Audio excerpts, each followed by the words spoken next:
What's up? It is the Wolf, and I am back at it again with another review. I vaguely remember playing this game as a child and being super excited about the vampires in it.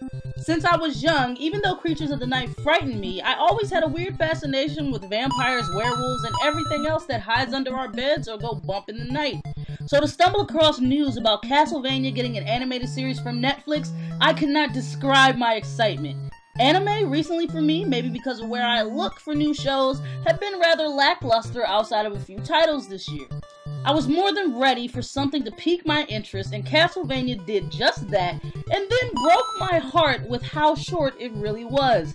It dropped me like a bad habit right when it was getting good, but it's worth the trip, and here's why. Castlevania is an animated series loosely based on the game of the same name.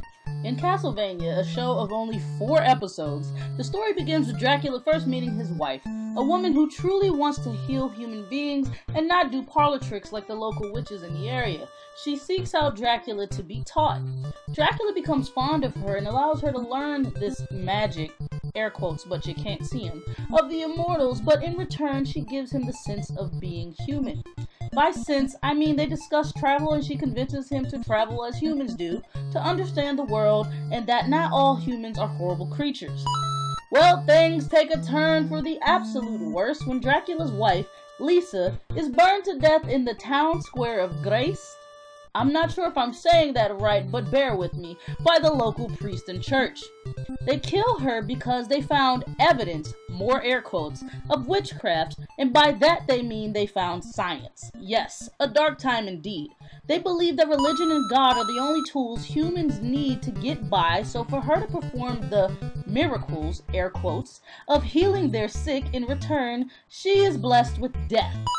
Dracula, furious at the fact that his wife has been murdered and the local priest denouncing his existence, he openly says to everyone in the area that they have 1 year to leave Greece, or whatever this area is, or he will smite the earth to erase their entire existence. Unfortunately for the townspeople, no one listens, and Dracula does just that, but not before damn near murdering his son, Alucard, who does not believe all humans, both bad and good, should be killed. Alucard disappears underneath a particular city where the main hero, Trevor Belmont, from the House of Belmont, will find himself in the end of the season.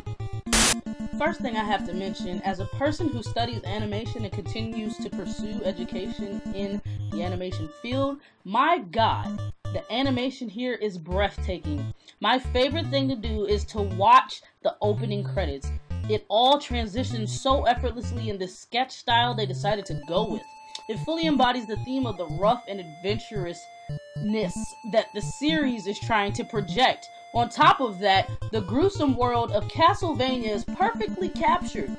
Guts and brains line the streets garnished with buckets of bright red, colorful blood. The fighting is always amazing to watch. Each character moves in such a fluid motion, I had to mention it as a strength. Though the story is loosely based on the video game of the same name, Castlevania does not disappoint at all. This show hits the ground running and keeps your attention the entire time. It's entertaining while showing extremists on both sides of the coin and what kind of destruction can occur when the two opposing forces collide. Why? Why? I am honestly so tired of great series being limited as hell. I was kicking back Max and relaxing all cool and watching the Castlevania series, preparing my mind for binge-worthy content. The moment I was really getting into it, excited by the amazing animation and interesting story, it abruptly stops. It just stops. 4 episodes, Netflix? Really? Is this what we do now? Do we just hold on our great characters and storylines? Why are they for ransom? This is the only issue I can think of that the show suffers from. It reminds me of when DC Comics first announced Vixen the animated series, and I go in pure excitement to watch it, and the episodes are only 5 minutes long. It's not cute, it's not funny, it's not what we want. Give me my interesting character arcs, fresh stories, and I will willingly give you my money. I just feel cold and hollow right now, like it's not funny.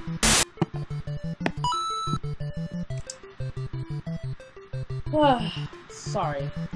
Let me regain my composure.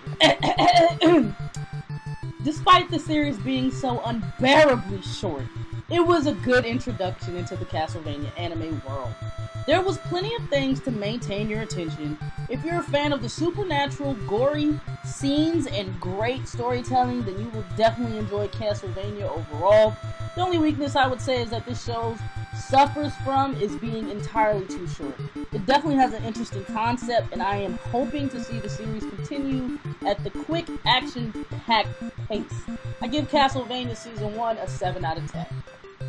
Well, those are my thoughts on Castlevania Season 1. Did you enjoy this review? Let me know in the comment section below. Like, share, subscribe, and please don't forget, guys, join the GeekETV Patreon where you can get things like exclusive content, the Geek Music Hour, and so much more for as little as $1 a month. I would appreciate you guys helping me. The more of you guys that go over there, the more I can do these YouTube videos and put out the best content and, you know, really invest in the craft. And on top of that, you can get your name at the end of each video like these guys right here. So what are you waiting for? And remember, even though the wolf has got a scat, just remember, long live the wolf. Back.